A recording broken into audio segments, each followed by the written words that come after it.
જય દ્વારકાધીશ મિત્રો, કેમ છો બધાય? આજે સન્ડે છે તો હું ને દિવેશભાઈ જાય છે નાગેશ્વર દર્શન કરવા, અને તમને બધા લોકોને દર્શન કરવા માટે દિવેશભાઈ ડ્રાઇવિંગ કરે છે. ચાલો હું ને દિવેશભાઈ નીકળી જાય બીજા રસ્તેથી નાગેશ્વર જવા માટે, કેમ કે પેલો રસ્તો બહુ જ ખરાબ છે, જેના કારણે મેં આ રસ્તો લીધો છે. મિત્રો, આ જે બેનો જાય છે દંડવત કરીને ચોટીલા માતાજીના મંદિરે. અહીંયા આગળ ચોટીલા માતાજીનું મંદિર છે. અહીંયા હમણાં તમને બતાવું છું ચોટીલા માતાજીનું મંદિર. અહીંયા ઉપર મંદિર છે એ ચામુંડા માતાજીનું મંદિર છે, જેને ચોટીલા કહેવાય છે. દ્વારકા નજીકનું ચોટીલાનું મંદિર છે. આ કાળી કાળી ભેંસનું ધોળું ધોળું દહીં, black Buffalo very very nice. ડુંગર પર જે માતાજીનું મંદિર છે. શું નજારો આવે છે મિત્રો ગામડાઓનો. હવે આપણે મૂળવાસર નજીક પહોંચી આવ્યા છીએ. હમણાં મૂળવાસર થી નાગેશ્વર તરફ નીકળી જશું આપણે. અસરની ચોકડી આગળ પૂગી ગયા છીએ. હવે આપણે નાગેશ્વર તરફ નીકળી જાય. દિવેશભાઈ આ બાજુ લઈ લ્યો. ઓકે ભાઈ, જ્યાં ભેંસ ની ધ્યાન રાખજો. પછી નકર 5 લીટર કેમ પીશે કા? હા, પછી 5 લીટર કેમ પીશે. શું નજારો આવે છે મિત્રો, એક નંબર. ફોટોગ્રાફી કરવાની તો અહીંયા મોજ જ પડી જાય. ચાલો મિત્રો, આપણે રોડ ઉપર આવી ગયા છીએ, હાઈવે પર. હવે અહીંયાથી નાગેશ્વર આઈ થિંક કરીએ છે 5 જેટલું થતું હોય છે, રાઈટ ને? 5 કિલોમીટર જેવું થાય છે નાગેશ્વર.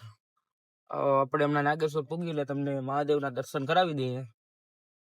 આપણે આવી ગયા છીએ મિત્રો નાગેશ્વર ની પાછળની બાજુ. તો અહીંથી તમને મહાદેવ ભોળિયાના દર્શન થતા હશે. જોવો તમે. હર હર મહાદેવ કોમેન્ટ કરજો બધા લોકો. મિત્રો, આપણે આવી ગયા છીએ નાગેશ્વર ની પાછળની સાઈડ. હમણાં તમને આગળથી દર્શન કરાવીએ તો બધા હર હર મહાદેવ લખશો. બહુ મસ્ત એકદમ વ્યૂ આવે છે અત્યારે નાગેશ્વર નો.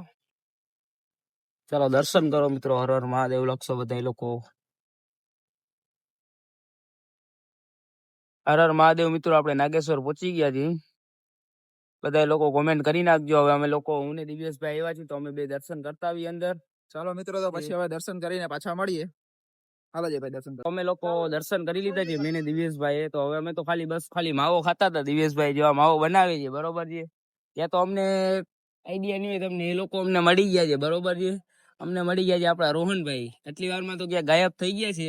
બસ હમણાં અહીંયા નીકળે એ ગયા છે માવો લેવા માટે અંદર. એને ખબર નથી માવો ઓલરેડી બને જ છે.